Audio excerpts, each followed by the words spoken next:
Welcome back. First of all, almost 2 years to the date that you are back here. How does it feel to be back in London? Yeah, it feels great. Feels familiar. Everything I've fought here so many times, and yeah, it's feels homey. And Kevin is normally a crowd favorite. How difficult do you think it will be for him to go from being the fan favorite in the US, having the whole crowd there for him, to here where you'll be the fan favorite? I don't know Kevin very well, and I'm sure he has loads of fans here as well. He's a very exciting and fun fighter, you know. But yeah, we'll see. Um, Kevin's last fight against Reiner de Ridder, it was a tough one, and you and Reiner de Ridder have a similar style. Was there a lot you took from that fight that you think you can get done in this fight as well? Yeah, I mean, in that fight and a couple of others, you definitely see ways to or like holes in Kevin's game, and but I'm sure he works on his weaknesses and stuff like that. So, but yeah, there are definitely some situations there with that you could try to capitalize on. You know, sure. Gunny, just here. It's a rare occasion that we get to see you fighting these days. I think a lot of people would love to see much more of you in the octagon. Why is it that you've only been able to fight sort of so sporadically over the last few years? Yeah, I mean, I've just been focusing on other things in life, coaching, our gym back home, my family, and stuff like that. So it's kind of with time, you kind of start putting yourself into second place, into third place, into fourth place, and and that comes to the career and stuff. But we'll see. Maybe I'll get a little bit busier. I feel great. My body feels great, and I'm still improving. This camp was very good.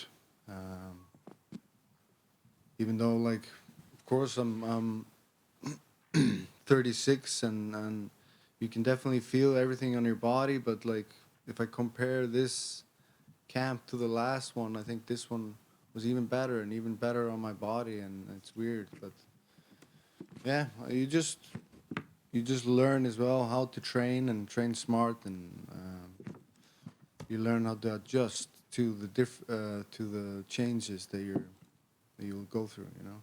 In terms of your career, obviously you're very experienced in terms of age and competition, but in terms of actual fights in the octagon, you maybe haven't had the same compared to like Kevin, for example, who seems to fight every third week. What are your career goals as a professional mixed martial arts fighter right now, as you look at 2025 and beyond? Well, I'm I've always been this way. I don't really look like I said. Maybe we'll have a quick turnaround this time. I'm kind of feeling that more than last time anyway, and but I tried to focus on the stuff in front of me. So right now I'm just focused on Saturday. Last one from me. You're known for being quite a sort of a stoic sort of character, and you're very focused in terms of the way you approach your fights.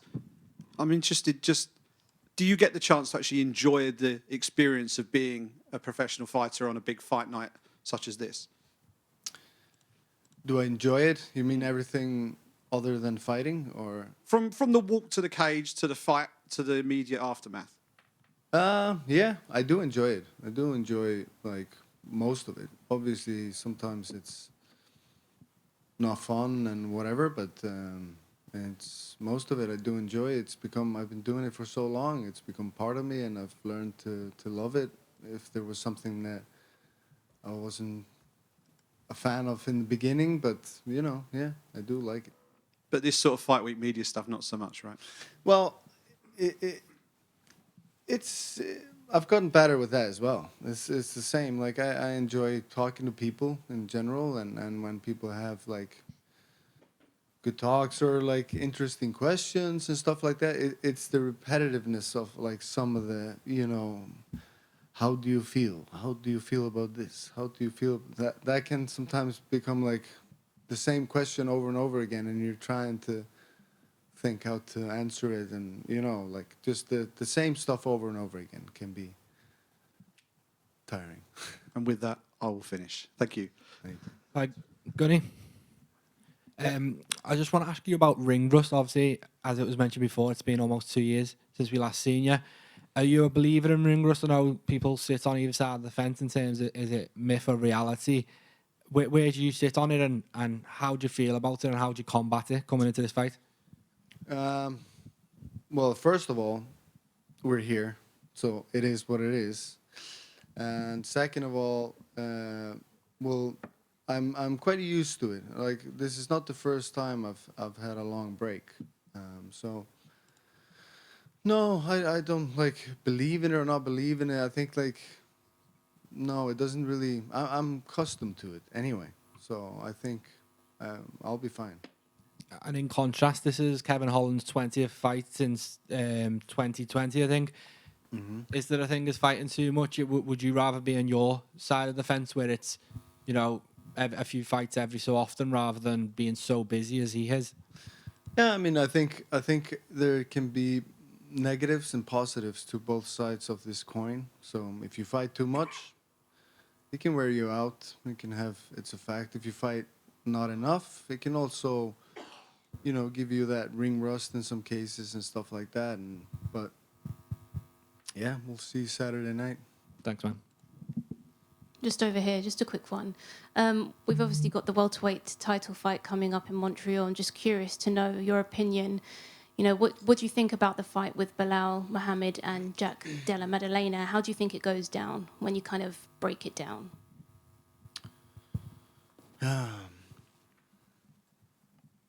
Yeah, it's a good one.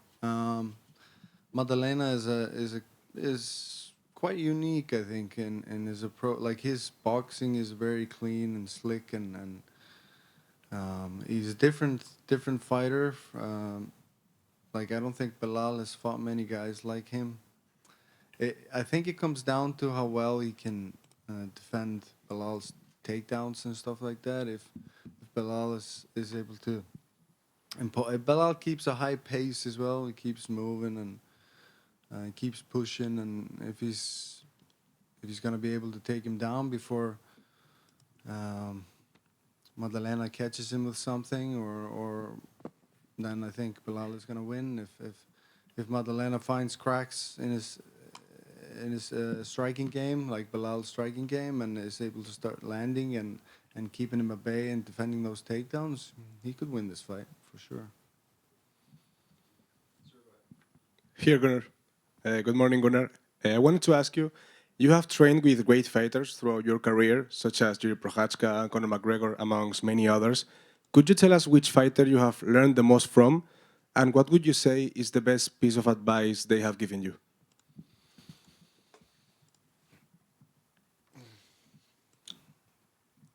Learn the most from, well, me and Conor trained together on a daily basis for years, so it would definitely be him. Whereas with a lot of the other fighters, I've only trained with for like a day or two. Like Yeri just popped into our gym, and it was fun. Great guy. But the most, I'll tell you this: the one of the most important lessons I ever got was not from a fighter; it was from my coach. And so when I was young and I was starting my career, I was always very good at getting to people's backs, and I could stay there quite well, but I was shit at finishing. Right, I could never finish the rear naked choke, and so my coach John Kavanagh told me, like, you're always trying to get it way too clean. You're trying to get like the perfect choke. He said, don't worry about it, just lock it up. Whether it's over the chin or it's crooked or whatever, just lock it up and get the finish, and that changed a lot for me. It was one of the best lessons I ever gotten from my coach, John Kavanagh. Honestly, a good piece of advice, obviously, from John. And the last one for me, Gunnar. What can we expect from you this Saturday night against Kevin Holland? Maybe a submission, maybe a rear naked choke? Yeah, I mean, you can always expect a rear naked choke. That's safe to say. Thank you.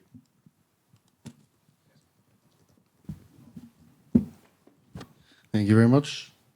Thank you.